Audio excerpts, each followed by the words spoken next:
अग्निशमन दलाचे शहीद जवान नितीन येवलेकरांचं पार्थिव ताब्यात घेण्यास त्यांच्या पत्नीनं नकार दिलाय।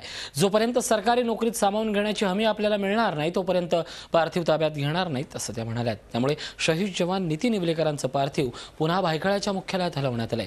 अग्निशमन दलाच्या हलगर्जीपणामुळेच येवलेकरांचा मृत्यू झाल्याचा आरोपही त्यांच्या पत्नीनं केलाय।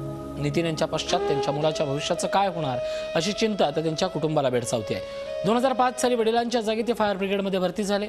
2010 पासून बोरिवली फायर स्टेशनला ते कार्यरत होते। 4 महिन्यापूर्वीच ते विरारला नव्या घरात कुटुंबासह राहायला गेले होते। बीएसएड घालून माणसाला अगदी सहज पुढे घालवताय की तू बीएसएड घातलायस, तू बारीक आहेस, तू जाऊ शकतोस, तू जा। तो गेला, त्याच्या मागे काय होतंय काय नाही तुम्ही ते पण नाही बघत आहात। सगळी बाहेर आली, मग तेच कसे अडकले? आता ते अनफॉर्च्युनेट आहे ना। असं कसं बोलू शकता तुम्ही? तुम्हाला खाली असणाऱ्या माणसाला माहिती पाहिजे की आपले किती फायरमन वर आहेत आणि किती बाहेर आलेत।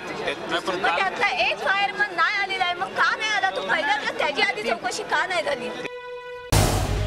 झी 24 तास रहा एक पाऊल पुढे।